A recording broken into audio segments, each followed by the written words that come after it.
Están? Muy buenos días, auditorio, muy buenas tardes, muy buenas noches, el horario a que corresponda. Y hoy vamos a hablar del fin de la democracia, que además mm, es un tema muy delicado porque hay una ideología muy fuerte tras este sistema político. La democracia se inicia aparentemente cuando se firma el acta de independencia de Estados Unidos, la famosa We the People, y se hace una representación de que el pueblo es el que tiene la fuerza sobre sobre el poder del gobierno inicialmente.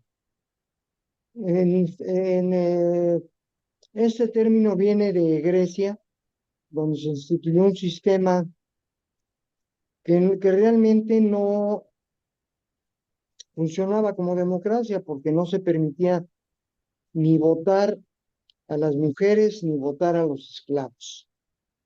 Era un sistema esclavista.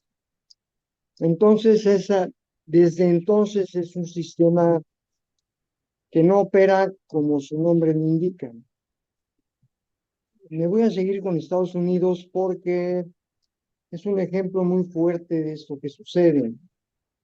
Durante, eh, ¿cómo se llama? La presidencia de Roosevelt, después de la caída del 29, de la caída de la bolsa y de todo el sistema financiero, eh, que había un sistema liberal económico por aquel entonces. Y lo que sucede es que los industriales y los poseedores de los capitales fueron quienes provocaron esta reventón, esta burbuja financiera, como ahora les da por llamar, como un término muy elegante, ¿no? Eh, Roosevelt cambia esta situación de alguna manera y pone ciertas regulaciones para ellos. Por otra parte, sabemos que en todo el mundo hay grupos de presión sobre el gobierno, pero no solo, primero, sobre quién va a gobernar, ¿sí? Y sobre el gobierno.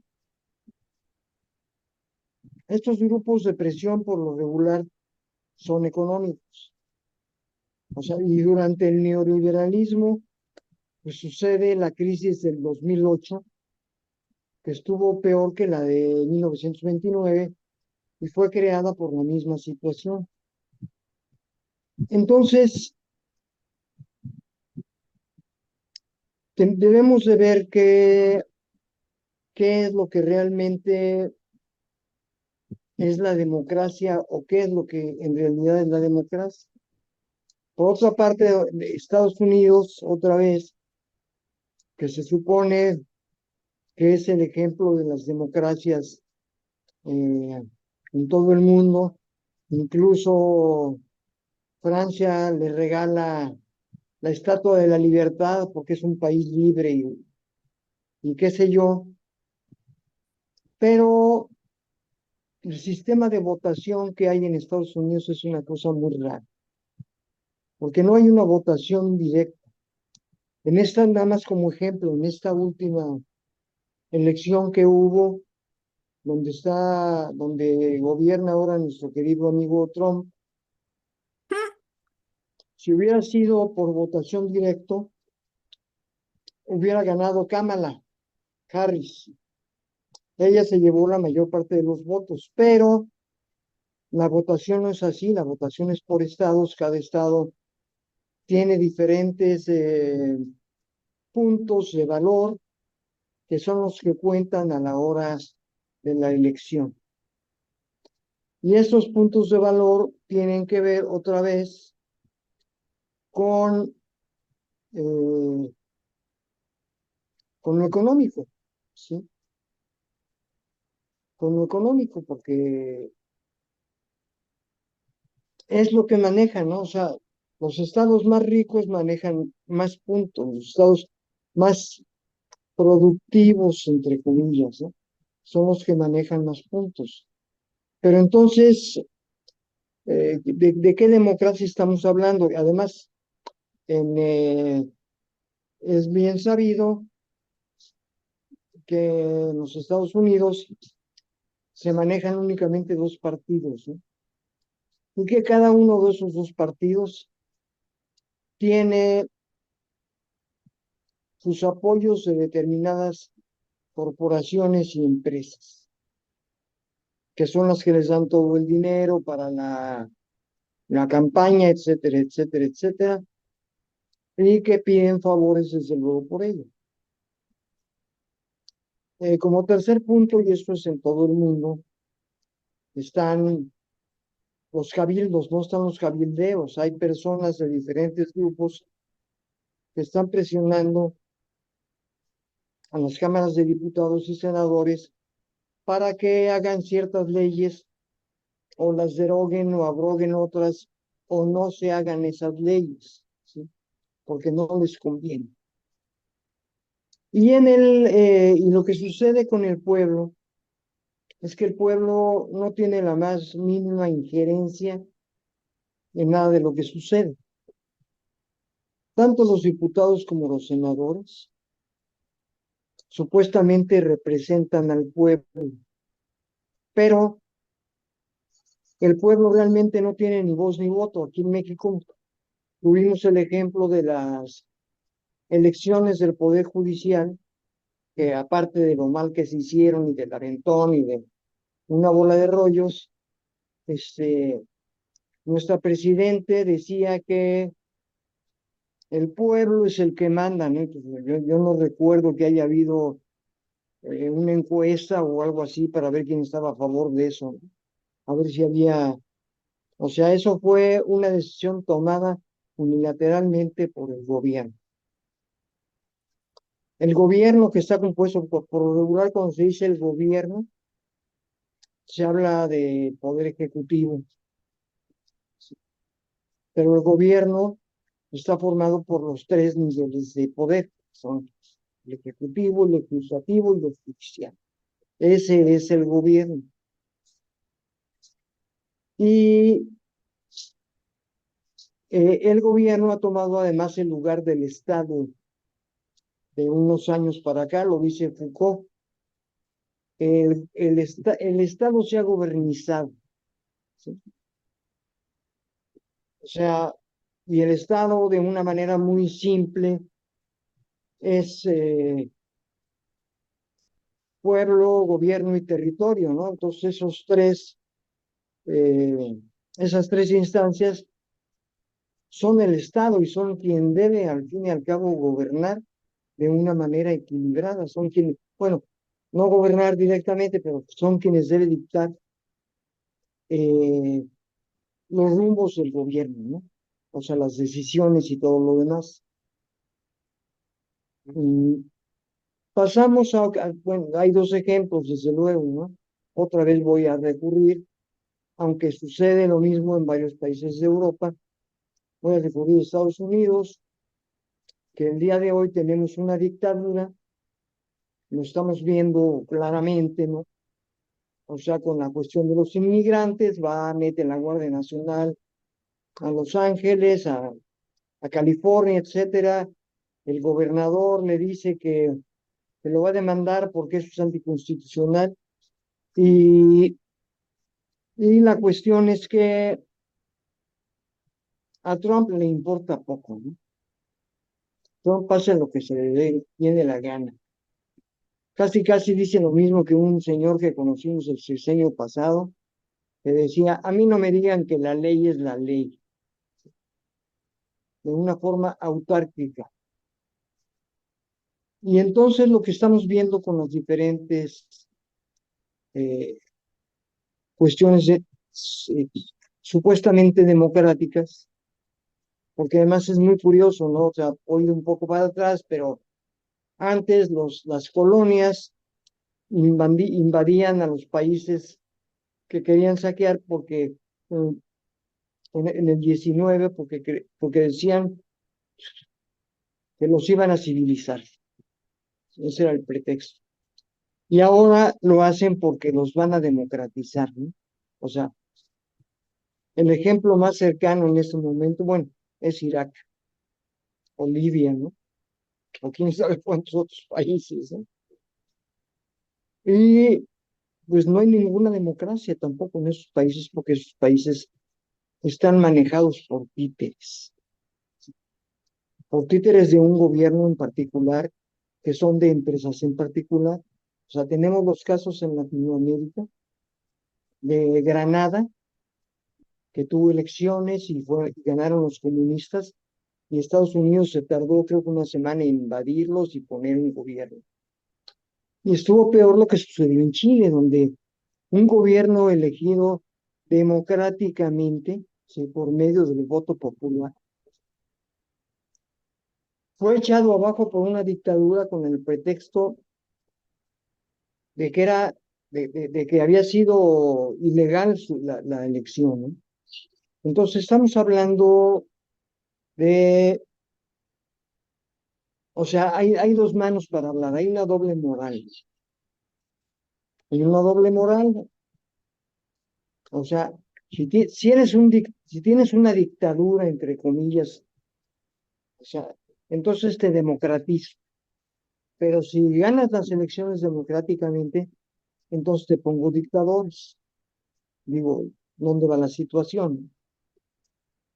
Eh, la situación es que, ese es mi punto de vista, es que la derecha y sobre todo la ultraderecha y sobre todo el avance del fascismo que estamos viendo hoy, no tiene nada de democrático, ¿no?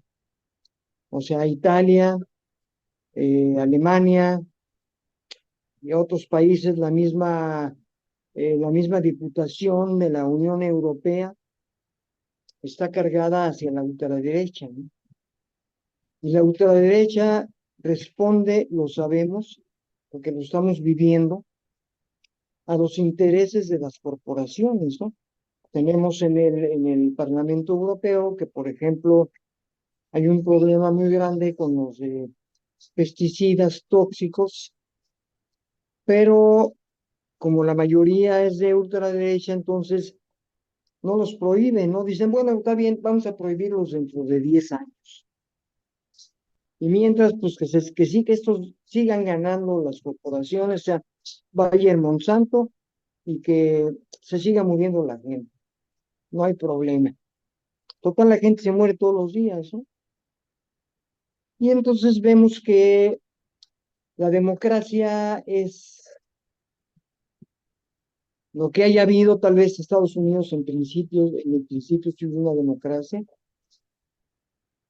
Y además, bueno, otra parte de la democracia es esta, la democracia, perdón, se inicia, digamos, por ahí de 1920 y tantos, cuando se empieza a dar el voto a la mujer, porque las mujeres tampoco votaban ni en Grecia ni en ninguna parte del mundo, ¿no? O sea, la mitad de la humanidad no tenía ningún derecho de decidir quiénes podían o no ser sus gobernantes, ¿sí? Ahora ya no estamos yendo para el otro lado, pero bueno, es otro cuento. Mientras la democracia ha sido un cuento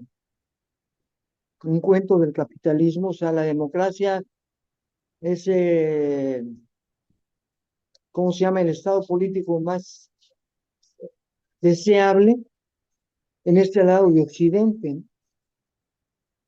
Porque favorece al capitalismo, no por otra cosa, no porque favorezca a la gente.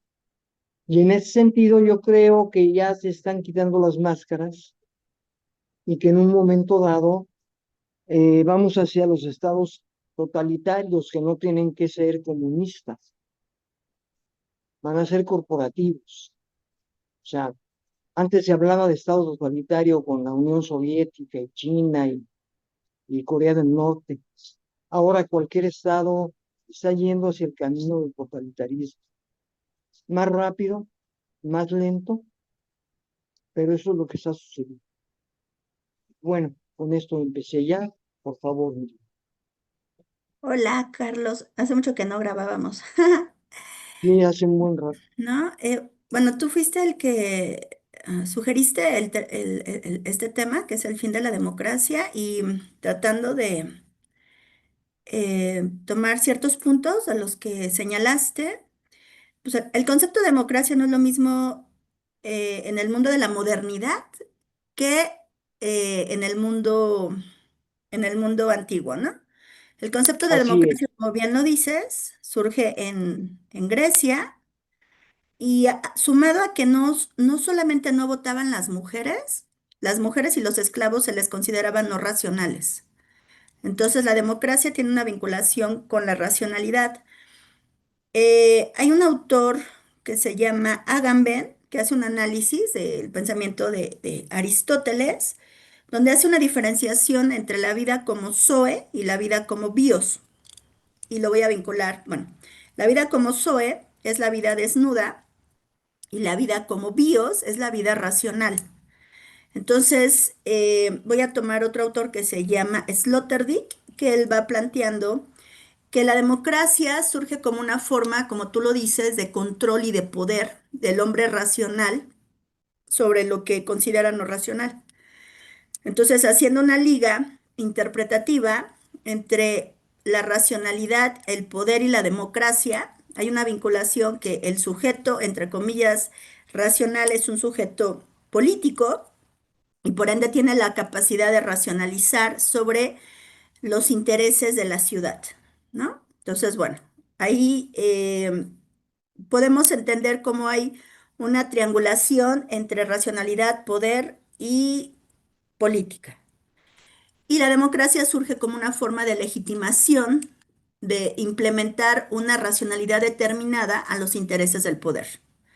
Ahora bien, esta misma categoría de la racionalidad no racional fue una categoría necesaria en los procesos de colonización y conquista de Europa a todos los países o de Occidente a todos los países conquistados. Entonces, uno de los sentidos era nosotros somos sujetos racionales y a quienes conquistamos son bárbaros, bueno, vamos a ponerlos así en términos globales, y son no racionales, entonces tenemos que civilizarlos, ¿no? Y una forma de civilización precisamente es la democracia. Por eso, cuando tú señalas que las mujeres no votábamos, que los afrodescendientes no votaban, que paulatinamente, por ejemplo, aquí en las colonias, pues solamente los que ejercían el poder no eran los nativos, sino precisamente los que detentaban el poder. Entonces, la democracia sirve como una forma de legitimación de unos sobre otros y que se nos ha vendido un relato de que somos sujetos democráticos porque tenemos la potencialidad de ejercer el voto. ¿No? Y entonces hay otro autor que se llama Popper, que Popper dice que la democracia es el menos peor de todos los sistemas políticos. Obviamente lo dice, que es uno de los ajá, teóricos de Soros. Soros toma a Popper para generar sus planteamientos económicos y sus planteamientos también políticos. Y entonces regreso a la cuestión. Cuando yo me he puesto a pensar sobre qué implica el voto, que por ejemplo en Estados Unidos son cada 4 años, aquí en México son cada 6, y entonces ese día todos salimos, yo voy a votar, y entonces ejerzo mi voto y parecemos como espectadores a una gran cancha donde arriba están lo que tú dices, ¿no? Los que están los actores y abajo estamos los demás viendo y pensamos que somos sociedades democráticas porque ejercemos nuestro voto y que tenemos, o sea, la democracia en este sentido se reduce a una elección de políticos y esos políticos instauran una agenda. Y esa agenda nos van, por eso se dan las campañas y entonces cada quien pone su plataforma política o su proyecto de gobierno. Y entonces es como una especie de, voy a hacer una metáfora de cancha de fútbol, que pueda haber más de 15 participantes, vamos a ponerlo así, y solamente la democracia como el poder del pueblo, nos quedamos mirando de los que están jugando el juego. Entonces decimos, sí, somos sociedades democráticas porque vamos a elegir a nuestros gobernantes, pero los gobernantes nos imponen una agenda política y una plataforma de gobierno. Entonces, no me gusta sacar tantos autores, pero Zizek va planteando, que es otro autor, que la democracia es condicionante al propio sistema capitalista.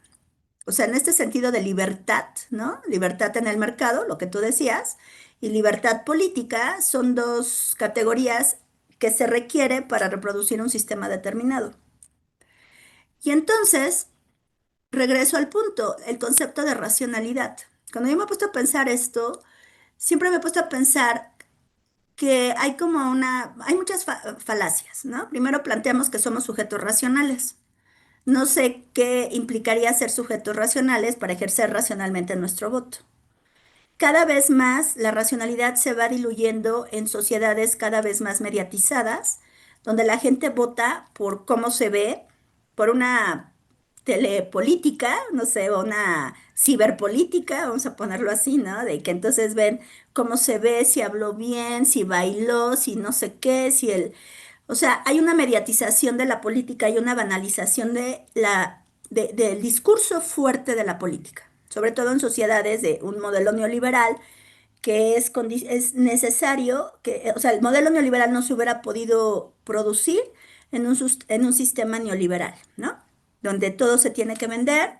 Entonces, los derechos, educación, salud, vivienda, se han reducido a servicios que muchos políticos los ofertan como si fuera algo que nos fueran a dar cuando es un derecho constitucional, por lo menos en México.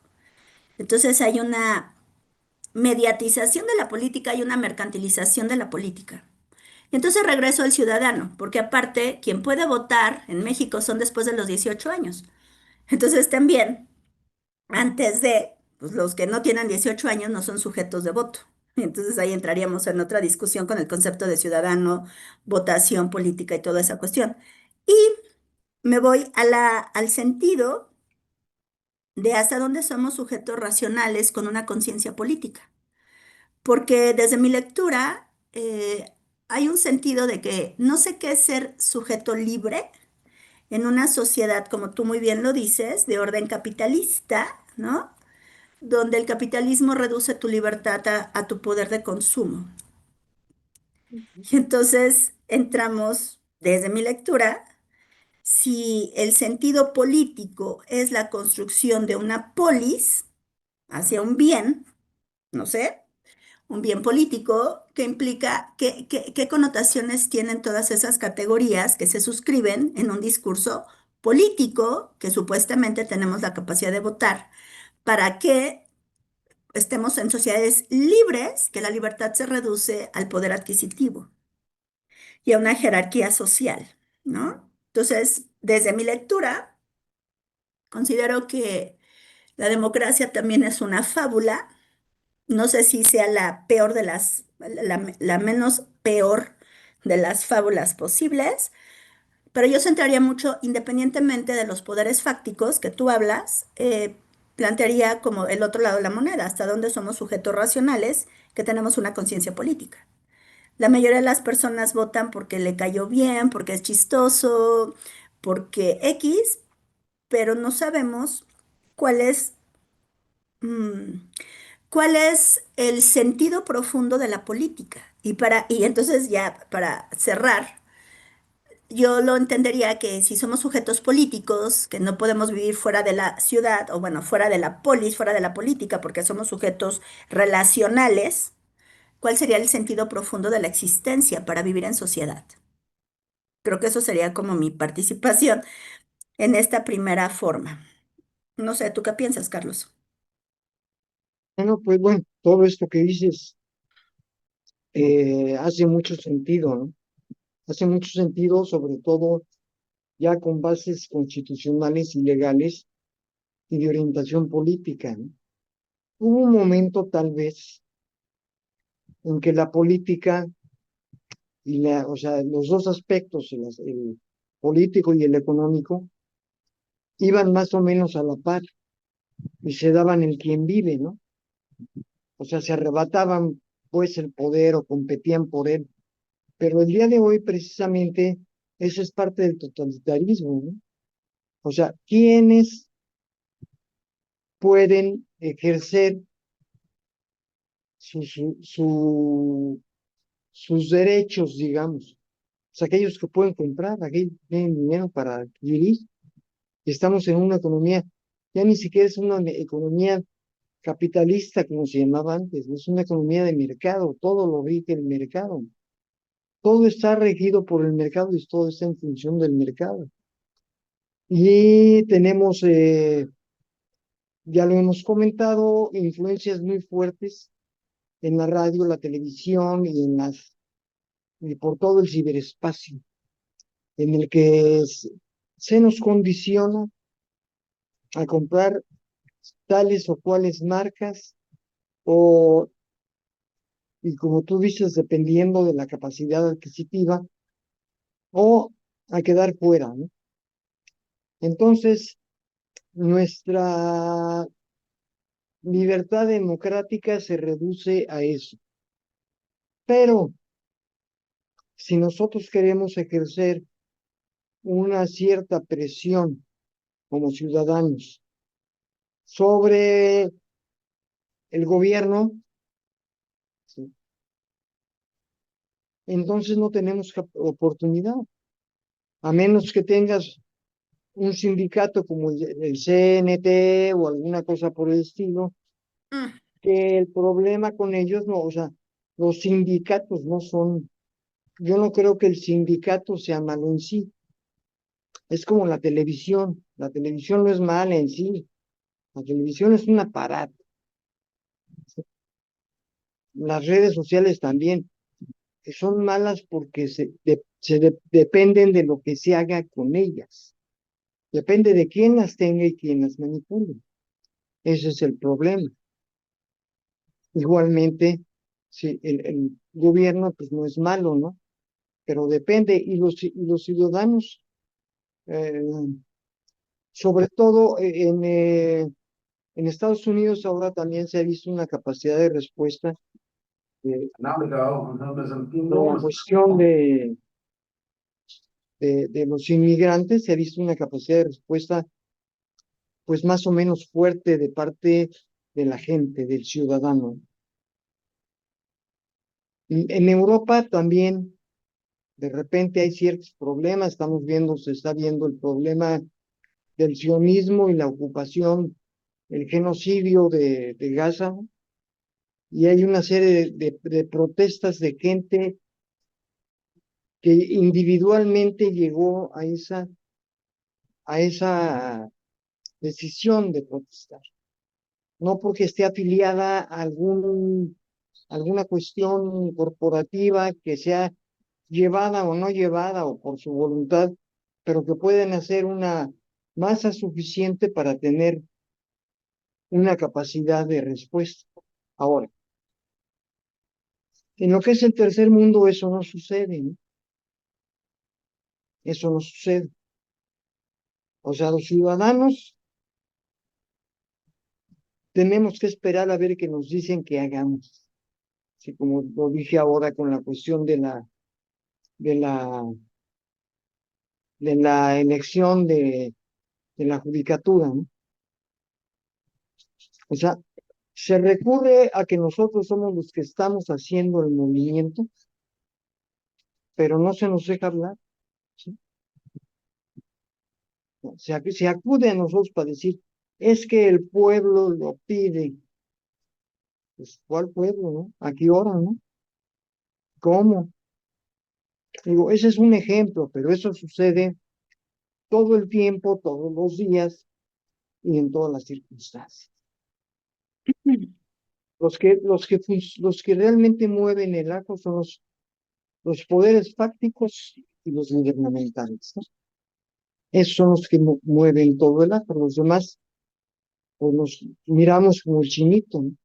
Porque precisamente lo que tú hablas, no hay una conciencia, ¿sí? de ciudadanía, no hay una conciencia de pueblo. Y luego pueblo es una mala palabra porque luego te dicen Mm. comunista, ¿no? Pero no hay conciencia de nada. Entonces, sin conciencia no se puede llegar a ninguna parte. Y eso, lo que siembran, tanto gobiernos como poderes fácticos, es inconsciencia en la población. Se encargan de sembrar inconsciencia. Así como lo que dijo la presidenta acerca del Poder Judicial, así dicen los corporativos mercantiles acerca de sus poderes. Pues es que la gente lo consume, pues si lo consume es porque es bueno, no es porque lo quieren. No dicen lo consumen porque no hay otra, ¿sí? O sea, el punto de la contaminación, ¿no? Es que somos el virus de la tierra, no, no, espérenme, pero sí, sí, somos en parte el virus de la tierra, no lo dudo. Pero ¿quién está criando ese virus? Pues los poderes fácticos. ¿Cómo no vamos a hacer basura si todo lo que nos venden tiene o sea, como valor agregado le llaman ellos, tienen, o sea, los empaques, todo lo que sea, son pura basura, ¿no? O sea, de cartón, de metal, de plástico, de lo que sea. Y no tenemos opción de comprar cosas que no sean así. O sea, el ciudadano, el pueblo no tiene opción de elegir qué comprar y eso se llama totalitarismo, ¿sí? Y es un totalitarismo comercial. Y ahí es donde se ve, ese es parte del punto que yo estoy manejando, de que, digo que no es nuevo, pero cada vez está más visto, que el poder económico está supliendo al poder político, ¿no?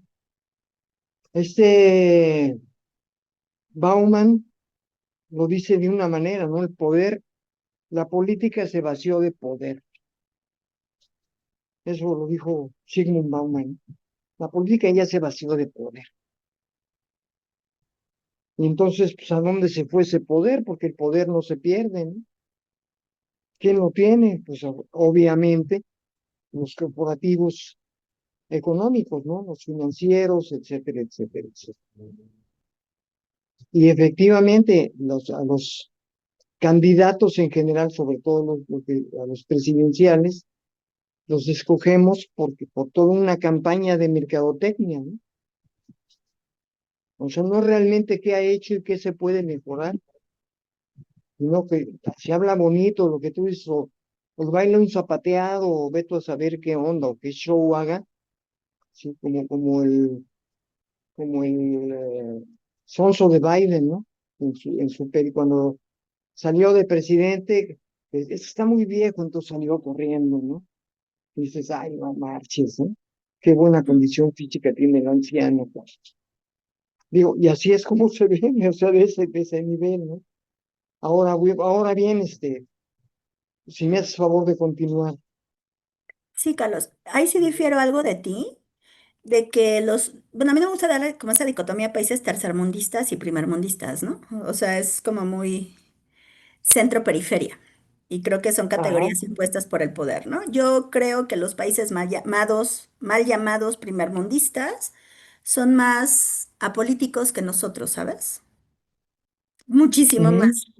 Pueden hacer, o sea, una manifestación no implica que tengan una conciencia política.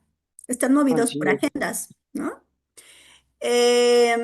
Por ejemplo, ahorita estaba pensando, yo hice mi tesis de licenciatura la hice sobre globalización y también y neoliberalismo y también parte de la maestría. Y recuerdo que estaban los globofóbicos, perdón, los globofóbicos, Globalifóbicos, sí.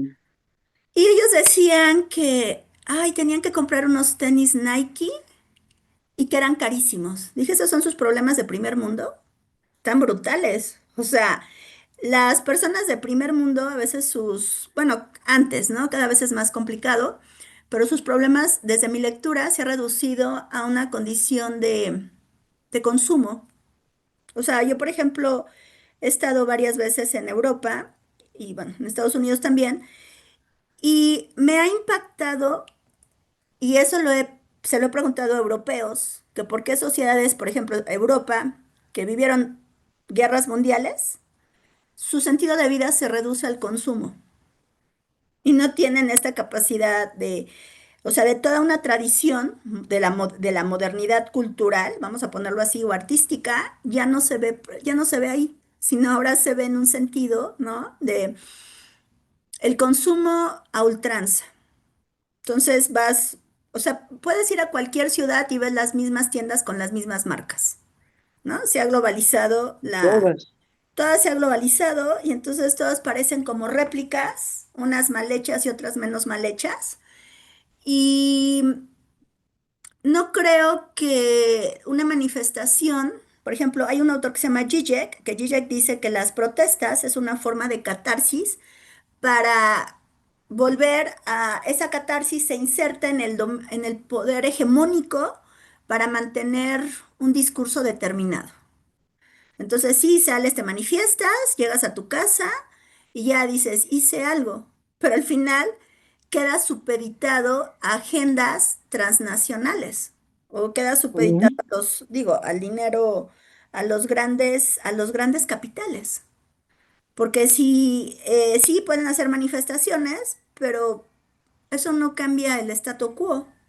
Y la gente regresa, o sea, por ejemplo, para mí, un termómetro de cómo piensa una sociedad, puedes ver, o su nivel de agudeza mental, puedes ver a nivel de qué es lo que les produce risa.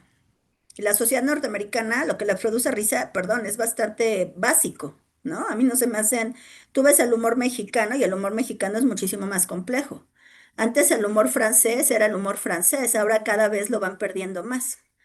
Cuando tú ves lo que está pasando, por ejemplo, en Europa, su sentido de democracia, sobre todo con ciertas agendas, se reduce a cuestiones bien narcisistas e individuales. Y eso también lo va manejando Zizek, ¿no? O sea, las democracias, las mal llamadas democracias para mí, que antes entraban en cuestiones de orden político y social, ¿no? Como los derechos sociales, ahora se han ido reduciendo a derechos muy individuales y que entonces va exacerbando una forma de individualismo. Y entonces entraríamos que yo no creo que en algún momento haya habido un poder del pueblo o de la ciudadanía o del pueblo donde tuviéramos una claridad política que qué es lo que queremos como ciudadanía. Por ejemplo, es impactante que puedes andar en Polanco, en Lomas, por Reforma, y las calles están llenas de baches, los semáforos no sirven. Ahorita, por ejemplo, que hay época de lluvias, está inundado, Paseo a la Reforma, y esas son cuestiones políticas. Y entonces, por ejemplo, yo sí marco al 911. Pero digo, nadie se une, ¿no? Antes los franceses se unían para cuestiones, le subían 30 centavos el metro y se manifestaban, ¿no? Mantienen la tradición, entre comillas, de la Revolución Francesa. Sin embargo, cada vez el propio ciberpoder, vamos a decirlo así, ¿no? Las redes, cada vez nos ha ido reduciendo a ser menos críticos y menos racionales.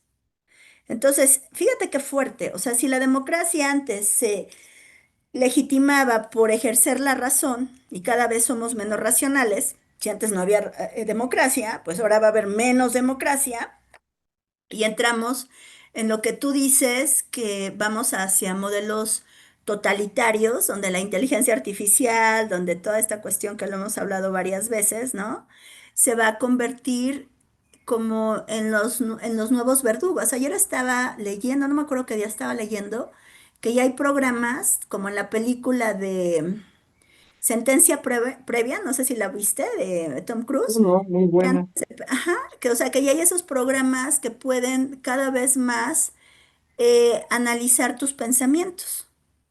Entonces, sí, ahora con todas estas nuevas tecnologías, cada vez vamos a estar más supeditados al ámbito de la tecnocracia, donde el poder ya va a estar ahora en la tecnología. cada vez vamos a ser menos racionales y vamos a estar sujetos a, ni siquiera, o sea, sí a los capitales, pero algo peor, algo que es artificial, que ni siquiera es humano. Por ejemplo, hay autores, ahorita no recuerdo bien los nombres, que han teorizado que, por ejemplo, en Europa, bueno, también aquí, o sea, en todas partes, antes existía el poder en una figura humana. Entonces matabas al rey, matabas al ratuani, matabas al papa y se acababa el poder. Ahora el poder está en algo que es abstracto, ¿no? Que es el poder en sí mismo, que puede ser la constitución, entre comillas, pero ya no puedes matar a la constitución. O sea, estoy hablando, sí, puedes modificarla y todo, pero cada vez se afianza.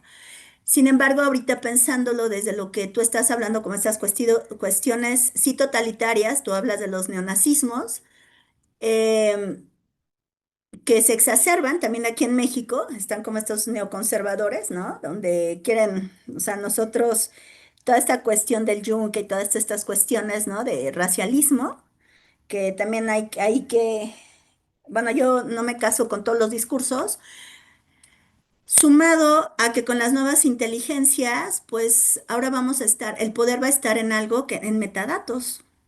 Y entonces cada vez la forma de control va a ser muchísimo más fuerte. Y para eso requieres, yo me he puesto a pensar, ¿para qué ahora nos ponen a pelear a todos contra todos entre razas, entre religiones, entre diferencias sexuales? O sea, ¿para qué te pones, para qué viene el ejército o algo y te mate si ya nos ponen a pelear a todos contra todos, ¿no?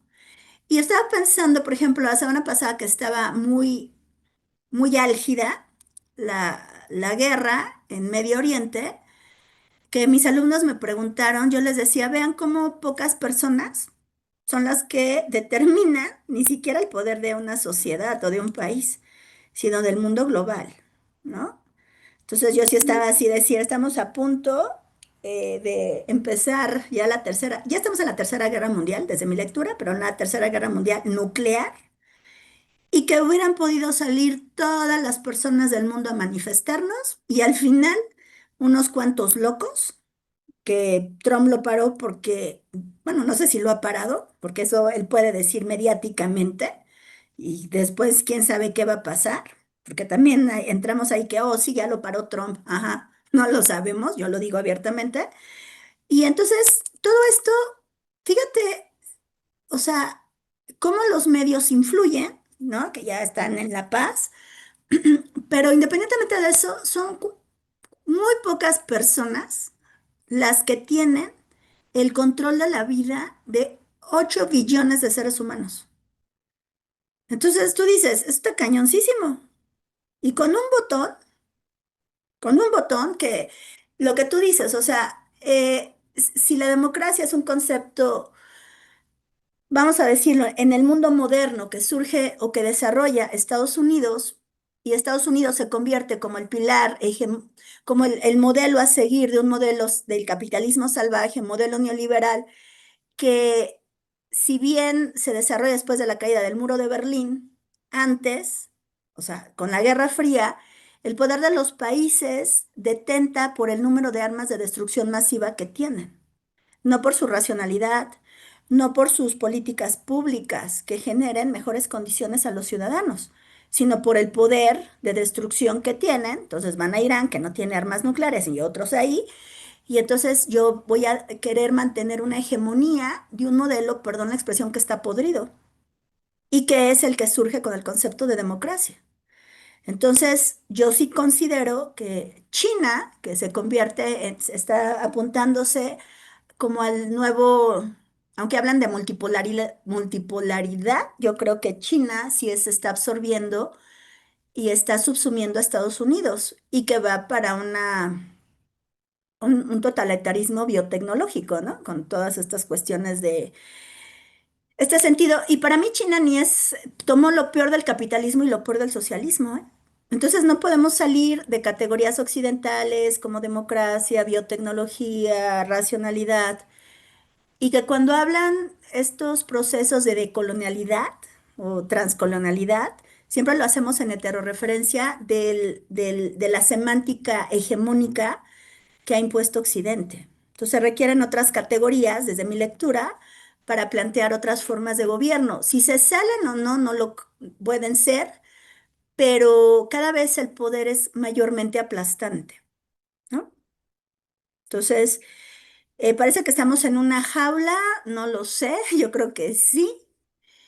Y ya para cerrar mi intervención, eh, no sé si el día de hoy o no, considero que esto no va a transformarse y cada vez lo veo más lejano en la medida que las personas ejerzamos nuestra racionalidad. Pero cada vez la gente lee menos, cada vez la gente piensa menos, cada vez los jóvenes tienen una piel cada vez más delgada. Entonces sí son problemas bien complejos. ¿Y cuáles son los valores de una sociedad de consumo? El culto al cuerpo, ¿no? Entonces, si hay una deformación muy fuerte, y regreso a lo que decía anteriormente, de cuál es el sentido de vivir en sociedad.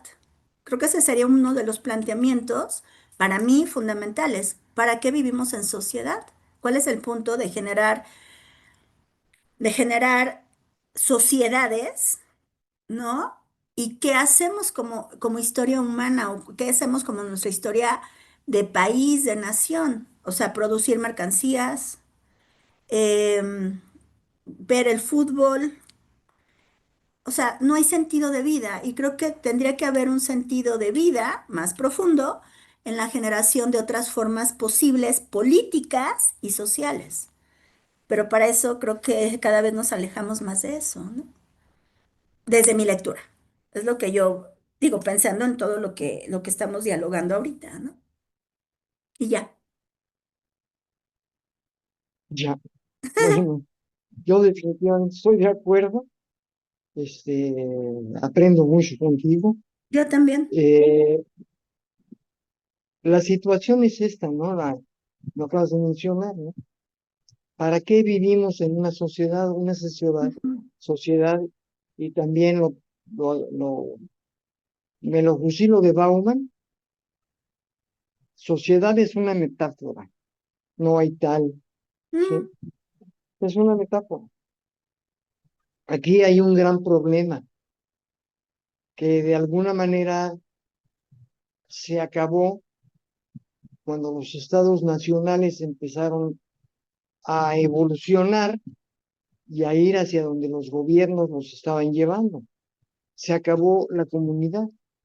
Antes, por lo menos, en la Ciudad de México veíamos que de repente, digo, todavía a veces lo vemos, el sonidero y llega y se junta la gente a bailar en ciertas calles.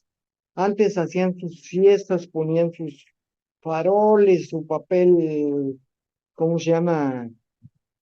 pucha, Picado y una bola de cosas, y se reunían y se platicaban y había vecinos, comunidad. había algo que de alguna manera no era una cosa formal, pero había comunidades, ya no hay comunidades. O sea, la comunidad o las comunidades son las que deberían de darle cuerpo a la sociedad y son las que deberían, orientar a la sociedad y al gobierno, ¿sí? No el individuo, como bien lo acabas de decir, ¿no? Cada vez es más individual, las decisiones son individuales, y las decisiones individuales además no van a ninguna parte.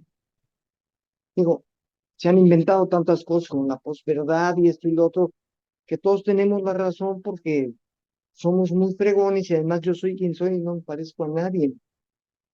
Como me lo dijo un tarado, ¿no? No, tú no te pareces a mí porque yo soy único e irrepetible. Ay. Y luego otro güey hace poco hablando del conflicto de Israel y el genocidio y todo lo demás, me dijo, no, no, no, eso ya no nos toca a nosotros. Eso les toca a los jóvenes, nosotros ya no debemos preocuparnos por eso. No quise hacer un lío porque era una reunión en la que no se iba a hablar de eso, pero pues, y yo le hubiera dicho, tú cuando estás preocupado por algo desde joven o cuando, nunca te preocupaste por nada, güey. Y ahora ya tienes el pretexto de que como eres de la tercera edad y tienes tu INAPAM, pues ya no tienes que, pues, o sea, es muy difícil, es muy difícil. O sea, como tú dices, yo no veo tampoco que pueda haber un golpe, que alguien pudiera dar un golpe de timón para cambiar por lo menos de rumbo. Ya no sé si mejorar o no, porque además hace tanto que no mejoramos en nada que no, ya no se sabe qué es mejorar. Así es. O sea, porque lo mejor para los políticos y sus agendas que están dictadas también por los corporativos, pues eso es lo mejor, ¿no? Pero aunque no lo sea para nosotros, es difícil. Bueno, yo con esto termino porque ya se me acabó la saliva. No, no creo que se te haya acabado. Pues sí, yo también termino. Bueno, nada más voy a decir una cosa, o sea, si es cada vez más difícil. Yo creo que los cambios colectivos son complicados, sin embargo, lo importante es cómo uno mejore, ¿no? Y bueno, vamos a poner mejorar, vamos a ponerlo así. Yo pienso que es estar en paz consigo mismo, que sería como lo más complicado a veces, ¿no? Y pues para eso se requieren muchas cosas y también hay que ver los contextos de vida, que eso también es bien complicado. Y bueno, agradecemos mucho. Teníamos casi un mes que no grabábamos, Carlos, entonces, Sí, sí, sí. Hubo muchos problemas, pero pues, no, aquí sí, también estamos. de mi lado. Y pues sí, agradecemos mucho a todos y les agradecemos y los vemos a la próxima. Pausa. Espérame.